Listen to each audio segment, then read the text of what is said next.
আমি দৃঢ় প্রতিজ্ঞ যে এই ধরনের কোনো কিছু ইনশাল্লাহ আমাদের দায়িত্বপূর্ণ এলাকায় ইনশাল্লাহ হবে না, বর্ডারে অথবা অভ্যন্তরে। এই ধরনের ঝুঁকি আমরা পুনর্বিবেচনায় রাখি।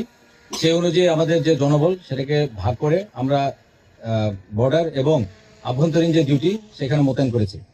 প্রসঙ্গতই আপনাকে আমি অলরেডি এখানে ব্রিফিংয়ে বলেছি যে আমাদের বর্ডারে যাতে কোনো ধরনের পাচার ব্যবস্থা বা আমাদের যে রেগুলার অপারেশন কার্যক্রম, যেই চোরাই কারবারিদের চোরাই চালান প্রতিবন্ধকতার জন্য যেই ধরনের অপারেশন আমরা করে থাকি, সেটা সর্বোচ্চ লেভেল আমরা ধরে রাখছি, যাতে করে এই নির্বাচনকালীন সময়ে কোনো ধরনের প্রহসন করতে না পারে।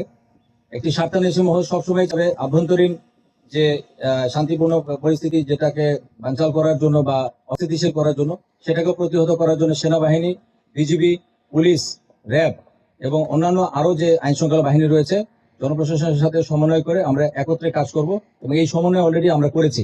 আপনারা বিভিন্ন জায়গায় মহড়া দেখতে পাচ্ছেন, আমরা বিভিন্ন জায়গায় অনুশীলন করছি। এই অনুশীলন এবং মহড়ার মূল অর্থই হচ্ছে যে আভ্যন্তরীণ যে আমাদের যে কোনো ধরনের প্রহসন সৃষ্টি করার জন্য যে প্রচেষ্টা, সেটা যাতে সাকসেসফুল না হয়। এছাড়াও আমরা যে অতিরিক্ত যে অস্ত্রসমূহ বা আমাদের সার্ভেলেন্স সিস্টেম যেগুলো আমার মোতায়েন করা হয়েছে, এটা হচ্ছে গিয়ে আমাদের বাড়তি যে প্রচেষ্টা সেটার পরিচয়। আমি দৃঢ় প্রতিজ্ঞ যে এই ধরনের কোনো কিছু ইনশাল্লাহ আমাদের দায়িত্বপূর্ণ এলাকায় ইনশাল্লাহ হবে না, বর্ডারে অথবা অভ্যন্তরে।